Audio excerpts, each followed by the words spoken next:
मसीह यीशु के जलाली कदूस और बाबरकत नाम में आप सबको सुबह का सलाम। और ज़िंदगी का दरिया मॉर्निंग मीटिंग में हम आपको खुशामदीद कहते हैं। आज इंटरनेट की कुछ प्रॉब्लम थी, इंटरनेट नहीं था, इस वजह से हम थोड़ा लेट हो गए।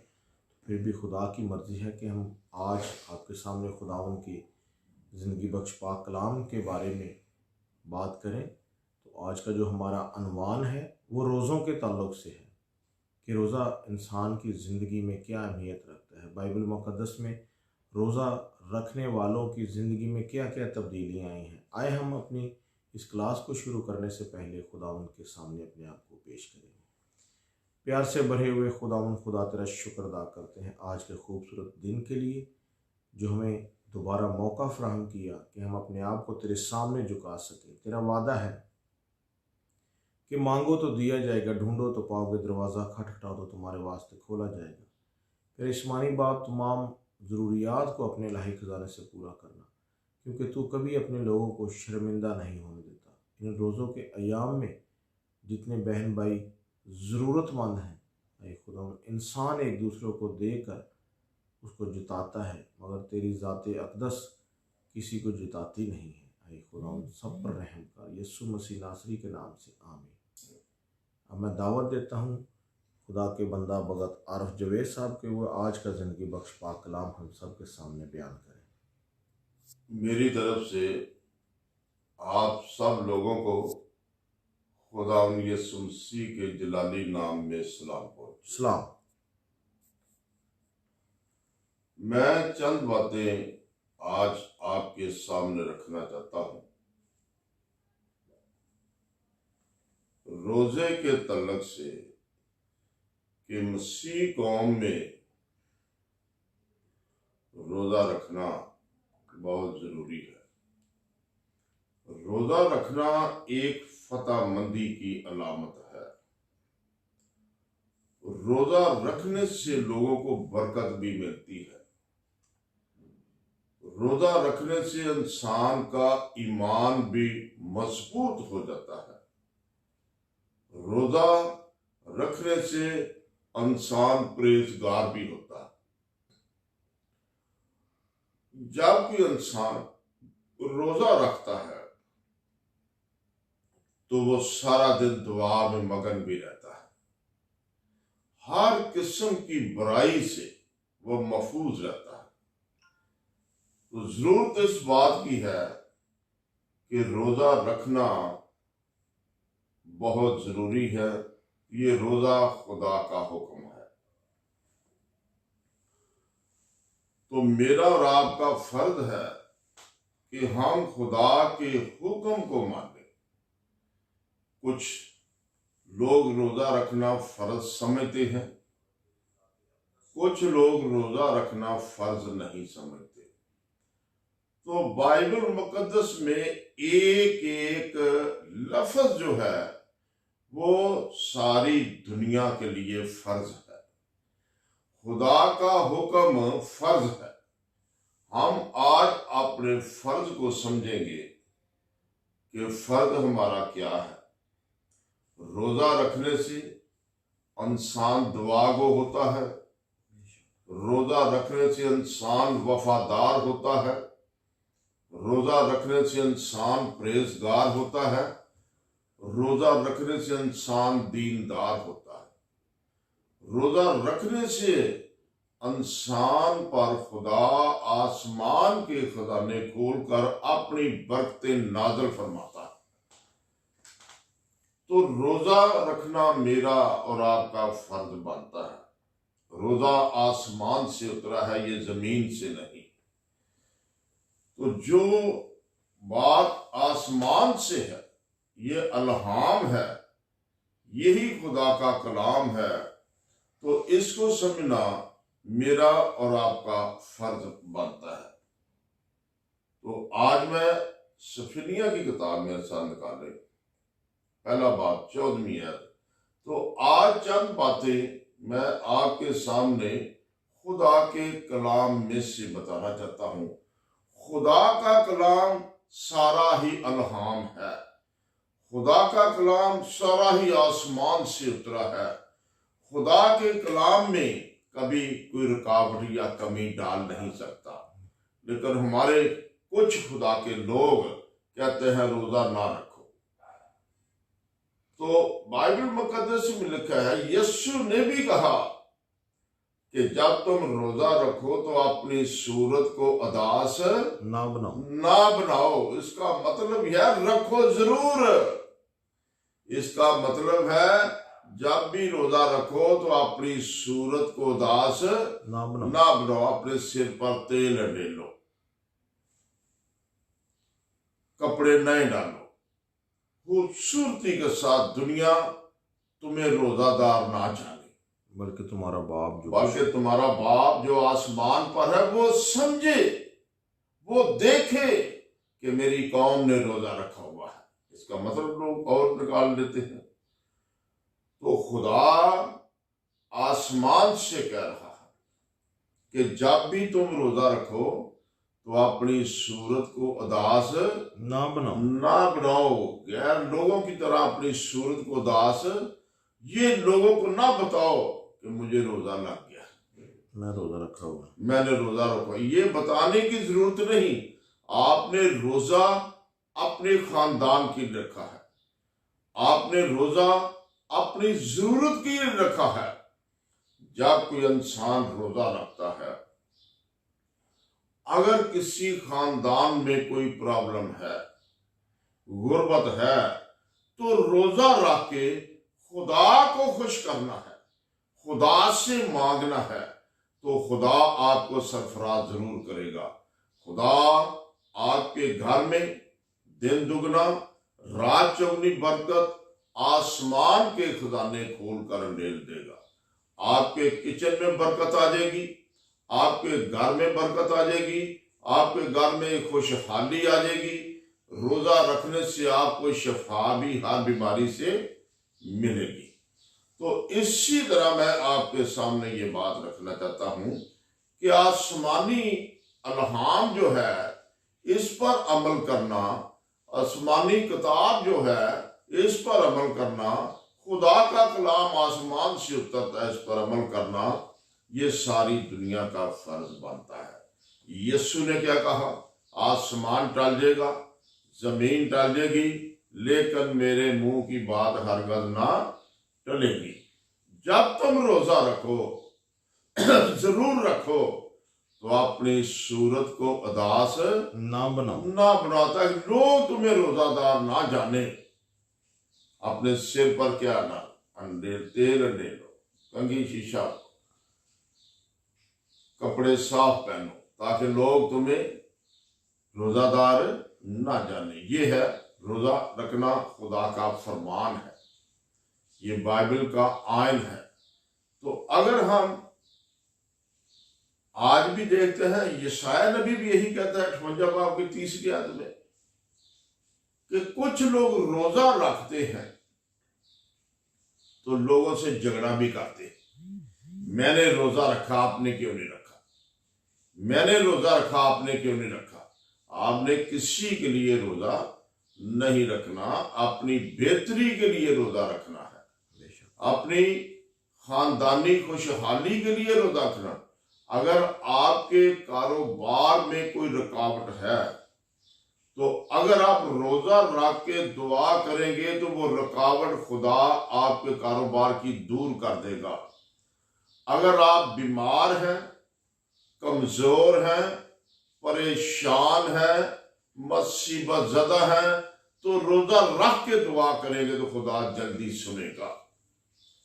रोजा रख कर आपने अपनी बीमारी के लिए भी दुआ करनी है, अपनी औलाद की खुशहाली के लिए भी दुआ करनी है, रोजा रख के औलाद की तालीम के लिए भी दुआ करनी है, रोजा रख के अपने खानदान को सदा खुशहाल रखने की भी दुआ करनी है। खुदा, मैंने रोजा रखा है, मेरी मजबूरी है कि मैं गरीब हूं, मेरे पास कारोबार नहीं, मेरे पास रुपया पैसा नहीं, तो खुदा आसमान के खजाने खोल कर आपको बरकत दे देगा।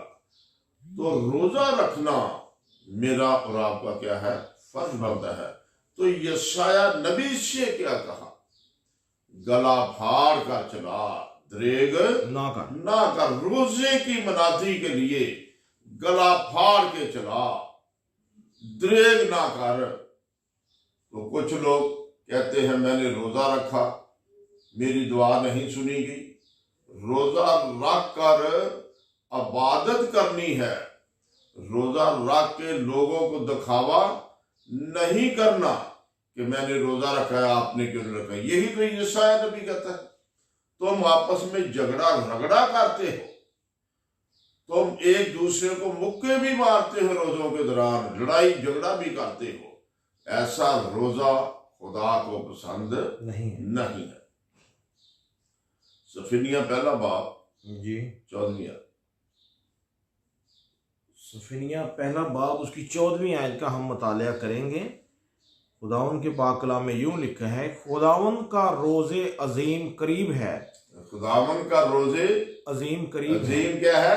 करीब है। हाँ जी, हाँ वो नजदीक आ गया, वो आ पहुंचा। सुनो खुदावन के दिन का शोर, जबरदस्त आदमी फूट फूट कर रोएगा। वो दिन कहर का दिन है, दुख और रंज का दिन है, वीरानी और खराबी का दिन है। वो दिन किसका है?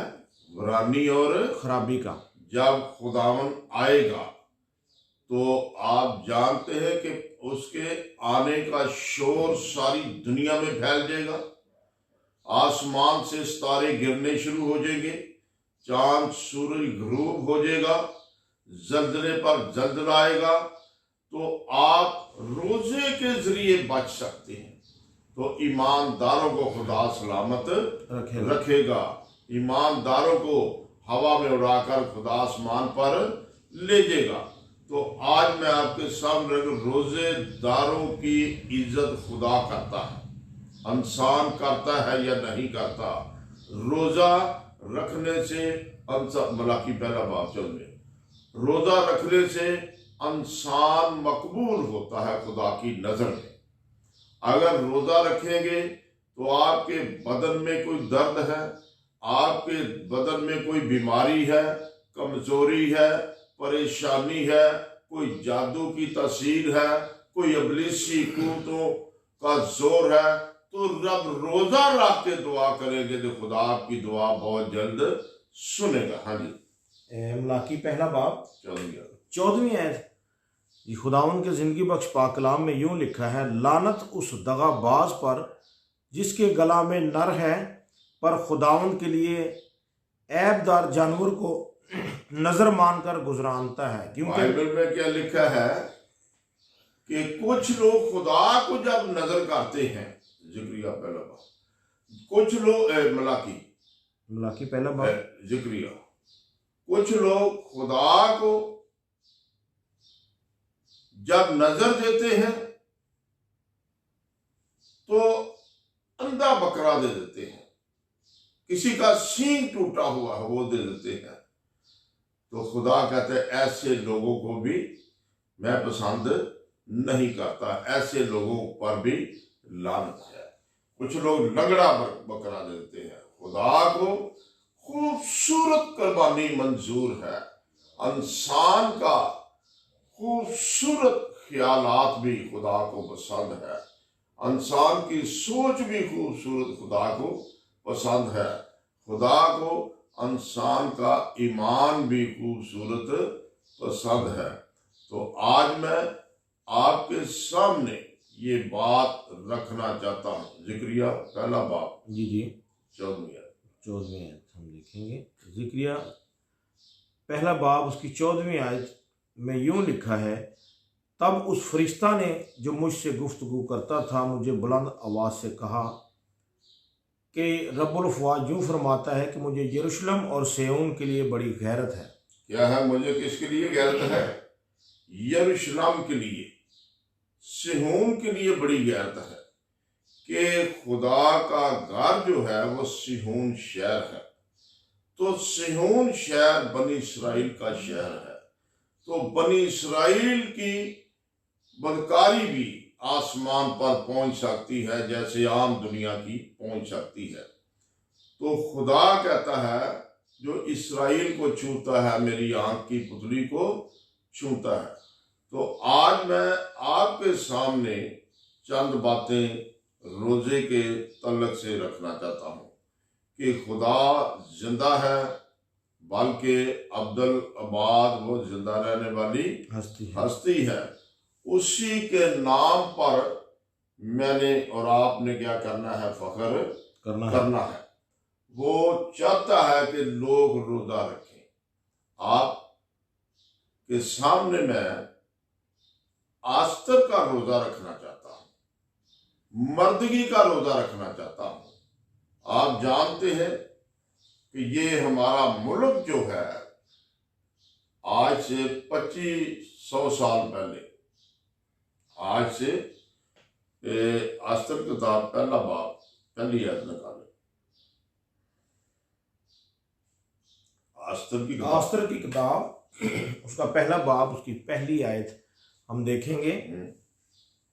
अक्सविरियस के दिनों में ऐसा हुआ कि वही अक्सविरियस जो हिंदुस्तान से कूश तक 127 सूबों पर सल्तनत करता था, और उन दिनों में जब अक्सविरियस बादशाह अपने तख्त सल्तनत पर जो कैसरे सोसन में था बैठा, तो उसने अपनी सल्तनत के 3रे साल अपने सब हाकिमों और खादमों की ज़ियाफ़त की, और फारस और मादी की ताकत और सूबों के उमरा और सरदार और उसके हजूर हाजिर हुए थे। तब वो बहुत दिन यानी 180 दिन तक अपनी जलील अल कदर सल्तनत की दौलत और अपनी आला अजमत की शान उनको दिखाता रहा। कितने दिन दिखाता रहा? 6 महीने। 6 महीने अपनी ताकत, अपने लोगों को, अपने जलवादारों को, अपने नाज़मों को, हाकिमों को। अक्सविरियस बादशाह 127 सूबों का मालिक था। ये हिंदुस्तान से कोश तक ये सारे मुल्क जो थे, तकरीबन 127 सूबे, 127 सूबे हिंदुस्तान के थे। तो वो बड़ा रोबदार बादशाह था। हमारे मुल्क के कितने हैं जी? 4 हैं या 5? 5 कर देते हैं, 4 ही। तो आज मैं आपके सामने ये बात रखना चाहता हूं, रोजा हिंदू भी रखते हैं, रोजा सिख भी रखते हैं, रोजा मुसलमान भी रखते हैं, रोजा मसीह लोग भी रखते हैं, लेकिन हर इंसान का रोजा खुदा की तरफ से। रोजा जमीनी नहीं है, रोजा जमीनी नहीं है। तो ऐसा हुआ कि हर इंसान, हर कौम, हर मजहब ये समझता है कि मेरा रोजा आसमान पर पहुंचेगा जी, और मैं रोजा रख के दुआ करूंगा तो मेरी दुआ आसमान पर सुन ली जाएगी। कौन सुनेगा? खुदा सुनेगा। तो खुदा जब सुनता है तो इंसान की मनाजात की भी पूरी करता है, इंसान की जरूरत भी पूरी करता है। खुदा रोजेदार इंसान को ज्यादा खुशहाल देखना चाहता है। तो हिंदुस्तान में जो हाकम था, जो बादशाह था, जिसका नाम अक्सविरियस बताया गया, आज से 2500 साल पहले इसकी हुकूमत में 127 सूबे थे जिन पर यह सल्तनत करता था। तो 127 सूबों के अंदर यहूदी कौम भी थी, लेकिन वो कम थी। तो जो कौम कम हो उसको लोग अकलियत गिनते हैं, लेकिन कौम सारी खुदा की है। थोड़ी है या ज्यादा है, कौम किसकी है? खुदा की है। अगर किसी जगह किसी को खुदा ने कम रखा है तो उसमें खुदा का राज है। वही कौम किसी और मुल्क में ज्यादा है, ये भी खुदा का राज है। तो खुदा की नजर में कोई अकलियत या अक्सरियत का जिक्र नहीं। नहीं। खुदा की नजर में ईमानदारों की कदर ज्यादा है। खुदा की नजर सिर्फ ईमानदारों पर है, वो किसी भी कौम से। तो ज़बूर 101 उसकी 6 आयत मेरे साथ निकाले। तो आज मैंने आपके सामने मर्दगी का रोजा और आस्तर का रोजा एक ही रखना है। ज़बूर 101 उसकी 6 आयत, मुल्क के सब ईमानदारों पर मेरी निगाह है होगी ताकि वो मेरे साथ रहें। बाइबल मुकद्दस में क्या लिखा है? मुल्क में जितने भी ईमानदार लोग हैं, मेरी नजर ईमानदारों पर है, मेरी नजर परहेजगारों पर है, मेरी नजर फतहमंद लोगों पर है, मेरी लोग शरीफ लोगों पर है। तो आज खुदा की नजर ईमानदारों पर है। आज खुदा की नजर रोजेदारों पर है। आज खुदा की नजर उन लोगों पर है जो खुदा से डरना पसंद करते हैं। तो आज खुदा की नजर रास्तबाजों पर है। आज खुदा की नजर सादकों पर है। आज खुदा की नजर वफादार लोगों पर है।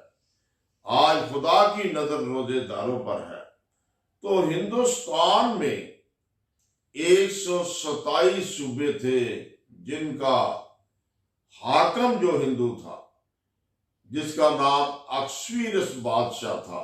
ये आज से 2500 साल पहले की बात है।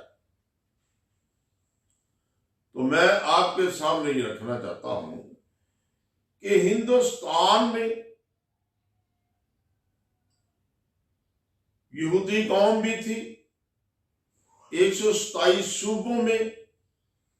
तो अक्सवीरस बादशाह का जो था वो क्या कहते हैं उसको, वजीर हमान था, हमदाता का बेटा था।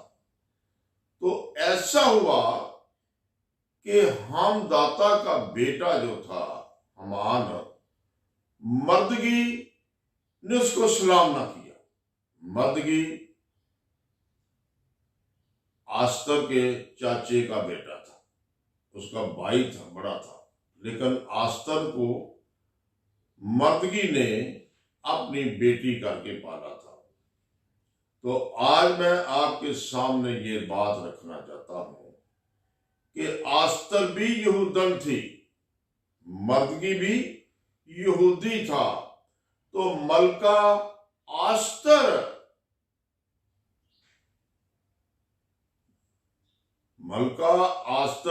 अक्सवीरस बादशाह की मलका बन गई, किसी भी तरह बन गई।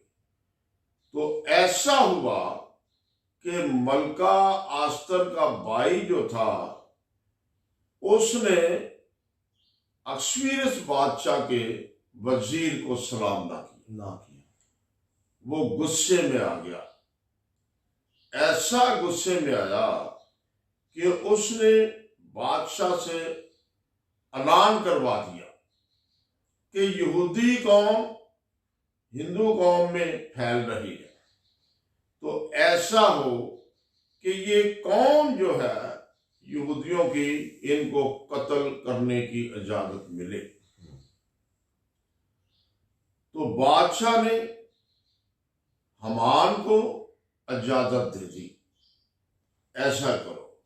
127 सूबों में हरकारे फिर गए, जिन्होंने मनादी कर दी, ऐलान कर दिया। 127 सूबों में चिट्ठियां लिख दी, इश्तिहार लग गए 127 सूबों में कि फला तारीख को यहूदी कौम सारी कत्ल की जाएगी। यहूदी कौम सारी सफा हस्ती से मिटा दी जाएगी। तो जब मर्दगी को पता चला तो मर्दगी ने, जो आस्तर के चाचे का बेटा था, उसने जमीन पर बैठकर बादशाह के दरबार के सामने अपने साथियों के साथ रोजा रखा। उसने अपने साथियों को भी जमा किया और जमीन पर बैठकर जब रोजा रखा तो अपने सिर में मिट्टी डाली। मलका आस्तर को जब पता चला तो उसने अपने मुलाजमों के हाथ उसके कपड़े भेजे कि मेरा भाई जमीन पर क्यों बैठा हुआ है, उसको को नहा कर कपड़े बदले। उसने उनसे कहा कपड़े वापस ले जाओ, मेरी बहन से कह दो हम यहूदी हैं, तेरे होते हुए बादशाह ने सारे मुल्क में 127 सूबों में यहूदियों को कत्ल करने का हुक्म दे दिया है। अगर हम कत्ल हो गए तो तू भी यहूदन है, कत्ल तू भी उनके साथ ही हो जाएगी। आज तेरा खामोश रहना अच्छी बात नहीं। मैंने भी रोजा रखा है अपने साथियों के साथ। जब मलका आस्तर को यह खबर हुई तो उसने कहा मेरे भाई को जाकर कह दो तू भी रोजा रख, तूने अपने साथियों के साथ अपने दोस्त बेलियों के साथ रोजा रखा है, मैं अपनी 7 सहेलियों के साथ रोजा रखूंगी। मर्गी ने रोजा रखा अपने बेलियों के साथ, आस्तर ने रोजा रखा अपनी 7 सहेलियों के साथ। तो ऐसा रोजे का कमाल जो मैं आपके सामने रखना चाहता हूं क्या हुआ। ये रोजा आसमान पर पहुंच गया। कहां पर पहुंच गया जी? आसमान पर पहुंच गया। जिस कौम ने कत्ल होना है उसने अपनी बरियत के लिए, अपनी जिंदगी के लिए, अपनी खुशहाली के लिए, अपनी कौम के लिए रोजा रखा। रोजा रख के क्या कर रहे हैं? खुदा से इल्तिजा कर रहे हैं, खुदा से दुआ कर रहे हैं, खुदा से अर्ज कर रहे हैं खुदावन हमें इस मौत से बचा, इस वबा से बचा। तो मर्दगी ने रोजा रखा अपने बेलियों के साथ, आस्तर ने रोजा रखा अपनी 7 सहेलियों के साथ। और आस्तर ने क्या किया? बादशाह से अर्ज की। बादशाह पूछा है आस्तर तू क्यों उदास बैठी है? उसने कहा तेरा जो वजीर है हमान, उसने 127 सूबों में जितने भी यहूदी हैं उनको कत्ल करने का हुक्म दे दिया है। हुक्मनामा जारी हो गया, इश्तिहार लागे हैं और तेरे हाथ की अंगूठी की मोहर उस पर लगी हुई है। तो मलका आस्तर ने रोजा रखा हुआ था। तो अक्सफीरिस बादशाह ने पूछा मलका बता, वो तो मैंने हुक्म जारी कर दिया, तेरा क्या सवाल है? उसने कहा मेरा ये सवाल है कि 127 सूबों के नाम पर चिट्ठी लिखी जाए। मेरी कौम यहूदी 127 सूबों में बसी हुई है, उनकी जान बख्शी की जाए। तो अश्वीर बादशाह ने दोबारा हुक्मनामा लिख दिया, जारी कर दिया और पूरे मुल्क में 127 सूबों में वो चिट्ठी जारी कर दी गई।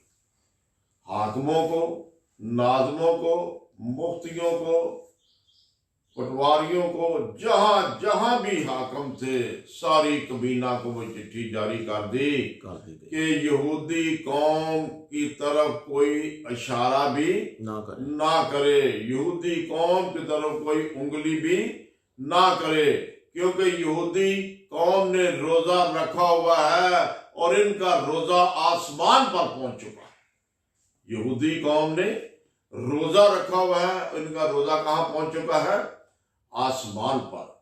तो 127 सूबों में यह फरमान जारी किया गया। मलका आस्तर ने क्या कहा? 127 सूबों में फरमान जारी कर दो कि मैंने भी रोजा रखा है, मेरे भाई ने भी रोजा रखा है, मेरी सहेलियों ने भी रोजा रखा है, मेरे भाई के बेलियों ने भी रोजा रखा है। 127 सूबों में जितनी यहूदी कौम है सब रोजा रखे। तो 127 सुबह में रोजा रखा।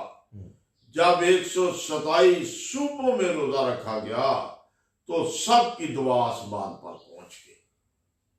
रोजा रख के सबकी दुआ आसमान पर पहुंच गई और बादशाह ने देखा कि मलका आस्तर बिन बुलाए मेरे पास आ रही है, क्योंकि खुदा का हुक्म, खुदा का रूह पूरी दुनिया में उतर चुका था। यहूदी कौम 127 सूबों में रोजा रख के दुआ कर रही थी और खुदा का रूह उन पर जुम्बश कर रहा था ताकि उनकी जान बख्शी हो जाए, उनमें से एक भी कत्ल ना किया जाए। तो मलका आस्तर से पूछा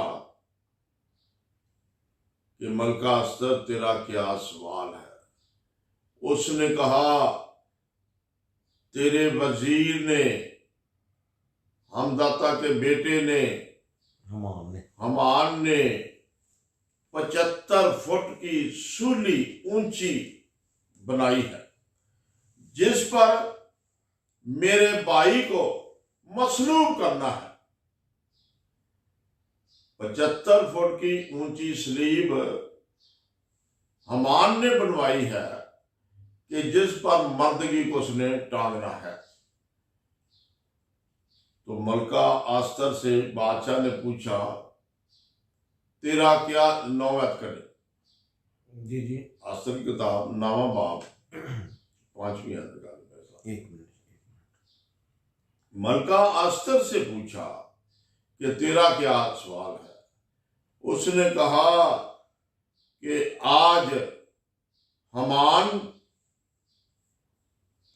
ये 9 बाब की 5वीं आयत। हाँ जी। आस्तर की किताब उसका 9वां बाब उसकी 5वीं आयत में यूं लिखा है, और यहूदियों ने अपने सब दुश्मनों को तलवार की धार से काट डाला और कत्ल और हलाक किया और अपने नफरत करने वालों से जो चाहा किया। क्या किया यहूदियों ने? क्या किया जी?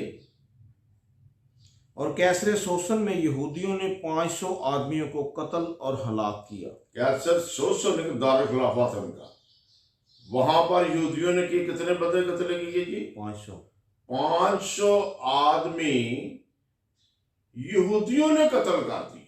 जिन्होंने कत्ल होना था उन्होंने रोजा रख के खुदा से ताकत मांगी, खुदा से बरकत मांगी, खुदा से फतह मांगी, खुदा से जिंदगी मांगी, खुदा से दिलेरी मांगी। तो खुदा के रूह ने ऐसे उनको कत्ल कर दिया जैसे एलिया ने खुदा से बरकत मांगी थी। हाँ जी।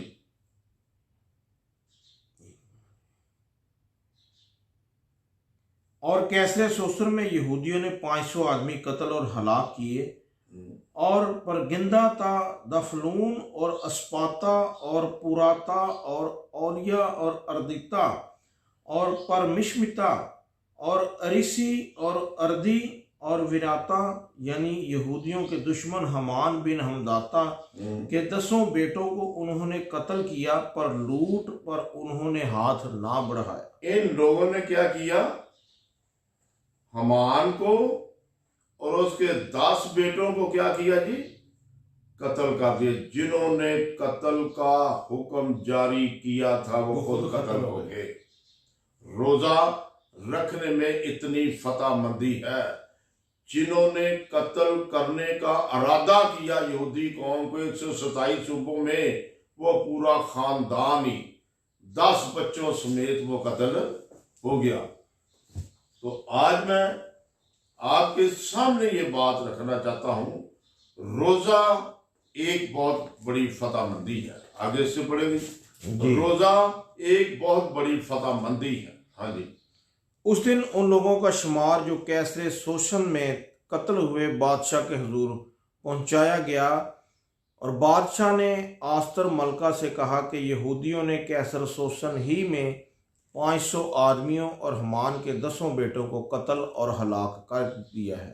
सोसन ने क्या कि बादशाह को खबर हो गई, बादशाह के पास आस्तर फिर गई, तो बादशाह कह रहा है आस्तर को तेरा सवाल पूरा हो गया है, तूने रोजा रखा है, तेरी कौम ने भी रोजा रखा है, तेरे भाई ने भी रोजा रखा है, तेरी सहेलियों ने भी रोजा रखा है, तेरे भाई मर्दगी के बेलियों ने भी रोजा रखा है, तो तेरी दुआ आसमान पर पहुंच गई, मैंने भी तेरा हुक्म रोजे की वजह से मान लिया है। हमान को और उसके 10 बेटों को कत्ल करवा दिया है, और 500 जो आगल हाथ थे, जो रोबदार जलवादार आदमी थे, उनको भी कत्ल करवा दिया। अब तेरा क्या सवाल है? हाँ जी। तो बादशाह ने बाकी सूबों में उन्होंने कुछ ना किया, क्या कुछ ना किया होगा? क्या कुछ ना किया होगा? अब तेरा क्या सवाल है? अब तेरा क्या सवाल है? वो मंजूर होगा। और क्या हो जाएगा? मंजूर होगा। इसलिए मंजूर होगा कि तूने रोजा रखा हुआ है, तेरी सहेलियों ने भी जान बख्शी का रोजा रखा हुआ है, मर्दगी ने उसके बेलियों ने भी जान बख्शी का रोजा रखा हुआ, और खुदा ऊपर देख रहा है, खुदा रोजे को मंजूर कर रहा है। हाँ जी। वो मंजूर होगा, और तेरी और क्या दरख्वास्त है वो पूरी की जाएगी। और भी जो तेरी दरख्वास्त है रोजा रखने से वो पूरी की जाएगी। हाँ जी। आस्तर ने कहा, अगर बादशाह को मंजूर हो तो इन यहूदियों को जो सोसन में है इजाज़त मिले कि आज के फरमान के मुआफिक कल भी करें, और हमान के 10 बेटे सूली पर चढ़ाए जाएं। सो बादशाह ने हुक्म दिया कि ऐसा ही किया जाए, और सोसन में इस फरमान का ऐलान किया गया। क्या किया गया? आस्तर ने रोजा रख के बादशाह से अर्ज की, और बादशाह ने मान लिया, क्योंकि ये कहां से उतर रहा था? इल्हाम आसमान से। रोजा कहां से आ रहा था? आसमान से। फतह मंदी कहां से आ रही थी यहूदियों की? आसमान से। अगर ये रोजा ना रखते तो यहूदी कौम सफा हस्ती से मिट जानी थी। ये सिर्फ रोजे का कमाल है, रोजे में खुदा का जलाल है। रोजा ही इंसान को बहाल करता है, रोजा ही आसमान को खुशहाल भी करता है। तो ऐसा हुआ कि जिस सूली पर 75 फुट की ऊंची सूली पर मर्दगी को हमान ने टांगना था, उसी सूली पर आस्तर ने दरख्वास्त की, यह बादशाह जिस सूली पर मेरे भाई को इन्होंने टांगना है, ये हमान और इसके 10 बेटों को कत्ल करके सूली पर टांग दिया जाए। तो क्या हुआ? उन्होंने सूली पर टांग दिया, लटका दिया, ऐलान कर दिया कि 127 सूबों में जितने यहूदियों को कत्ल करने वाले हैं, जिन्होंने मंसूबा बनाया है, जो जियाले हैं हमान के, उनको कत्ल किया जाए। इनको सलीब पर टांग दिया जाए 11 आदमियों को।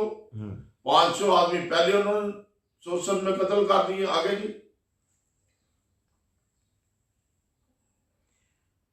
और हमान के 10 बेटों को उन्हें टांग दिया, और वो यहूदी जो सोसन में थे अदार महीने की 14वीं तारीख को इकट्ठे हुए, और उन्होंने सोसन में 300 आदमियों को कत्ल किया। 300 आदमी और कत्ल कर दिए, यानी 500 ये कत्ल कर। इससे पहले बेहिसाब लोग कत्ल कर दिए गए, इसके बाद 500 और आदमी कत्ल कर दिए। 11 आदमी एक ही खानदान के वजीर और उसके 10 बेटों को टांग दिया सलीब पर, और 300 आदमी और कत्ल कर दिया। हाँ जी। और बाकी यहूदी जो बादशाह के सूबों में रहते थे इकट्ठे होकर अपनी अपनी जान बचाने के लिए मुकाबले को अड़ गए। हाँ। और अपने दुश्मनों से आराम पाया, और अपने नफरत करने वालों में से 75,000 को कत्ल किया। कितने? 75,000। 75,000। ये वो लोग हैं जिन्होंने कत्ल होना था, ये वो यहूदी हैं जिन्होंने कत्ल होना था। रोजा रखा और खुदा से इल्तिजा की, रोजा रखा और खुदा से इल्तिजा की, और रोजा कहां पहुंच गया? आसमान पर। तो जिन्होंने कत्ल होना था उनके दुश्मनों को खुदा ने हलाक कर दिया। 500 आदमी यहूदियों ने एक कत्ल किया, 300 आदमी यहूदियों ने एक कत्ल किया, 11 आदमी एक कत्ल किए जो सलीब पर टांग दिए गए, वजीर के बेटे और वजीर को, और 75,000 आदमी एक कत्ल कर दिया उन्होंने अपने दुश्मनों को। तो रखा क्या है? रोजा। रखा क्या है? रोजा। फिर मैं पूछ रहा हूं, रखा क्या है? रोजा। इसका मतलब है कि रोजा रख के अपने दुश्मनों पर भी आप गालिब आ सकते हैं, रोजा रख के बदरुओं पर गालिब आ सकते हैं, रोजा रख के शैतान की सारी ताकत को कुचल सकते हैं। ये सारा मंसूबा जो था वो शैतान का था, जो रोजा रखने से कुचला गया। शैतान भी इंसानों में समा जाता है, उनको बुराई पर आमादा कर देता है। तो जब शैतान का मंसूबा आसमान पर पहुंच गया तो खुदा ने मर्दगी को कायल किया कि तू रोजा रखा अपने बेलियों के साथ, अपने दोस्तों के साथ। आस्तर भी रोजा रखेगी अपनी सहेलियों के साथ। तो ऐसा हुआ कि रोजा कहां पहुंच गया? आसमान पर पहुंच गया। और वही बादशाह जिसने यहूदी कौम को कत्ल करने का हुक्म सादर फरमा दिया था, वही बादशाह हुक्म दे रहा है कि यहूदी कौम अपने कत्ल करने वालों को कत्ल कर दे। मेरा ही बादशाह, अब मेरा ही वजीर, इसको भी कत्ल कर दो, इसके 10 बेटों को भी कत्ल कर दो, और इसको जिस सलीब पर मर्दगी ने लटकना था इसको लटका दो। तो रोजा रखने से क्या हुआ? यहूदी कौम फतहमंद होगी। अगर यहूदी कौम फतहमंद होगी है रोजा रखने से, तो हम भी रोजा रखकर अपने मकसद में कामयाब हो सकते हैं, अपनी बीमारी से आजाद हो सकते हैं, अबलीसी कुव्वतों से आजाद हो सकते हैं, अपनी कमजोरी से आजाद हो सकते हैं, अपने खानदान में खुशहाल भी हो सकते हैं, अपने दुश्मन पर भी गालिब आ सकते हैं। खुदावंद इसी कलाम पर मुझे और आपको बरकत दे, आमीन। आखिर में हम अपने प्यारे फैबिन भाई हैं ऑस्ट्रेलिया से, उनके लिए, और सिस्टर शाहिदा हैं, उनके लिए दुआ कीजिए। एक भाई इमरान हैं जो कि यूहन्नाबाद से हैं, इनको ख़ास तौर पर दुआ में याद किया जाए। और छोटे भाई कामरान के लिए और दीगर जितने जो हमारे व्यूवर्स हैं उनके लिए ख़ुसूसी तौर पर दुआ कीजिए। हम सब अपनी आंखों को बंद करेंगे। शुक्र करता हूँ प्यारे खुदावंद यीशु नासरी, मैं फैबियन साहब के लिए, शाहिदा खान बेटी के लिए, कामरान के लिए ख़ास तौर पर दुआ करता हूँ। अमरान के लिए जो यूहन्नाबाद से है उसके लिए दुआ करता हूँ। दीगर जितने हमारे लोग मुश्किल में हैं, परेशान हैं, मुसीबत ज़दा हैं, उनके लिए दुआ करता हूँ।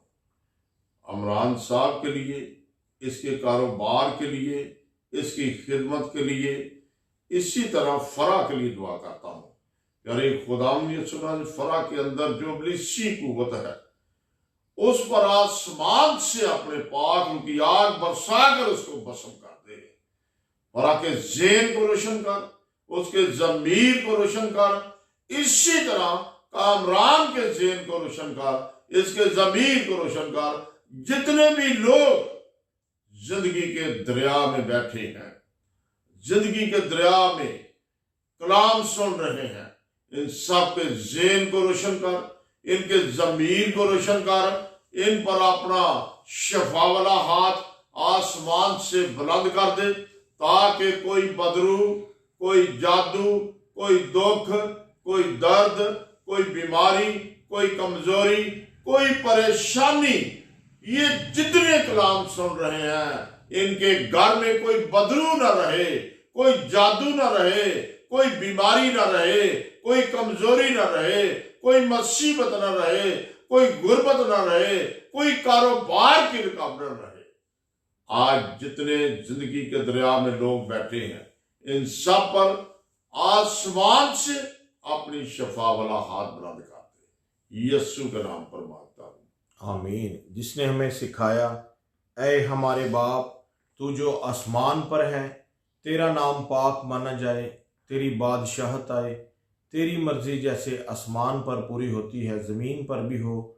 हमारे रोज़ की रोटी आज हमें बख्श दे, जिस तरह हम अपने कर्जदारों को मुआफ़ करते हैं, तू भी हमारे कर्ज हमें मुआफ़ कर। हमें आजमाइश में न ला, बल्कि बुराई से बचा, क्योंकि बादशाहत, कुदरत और जलाल हमेशा तेरा है। आमीन।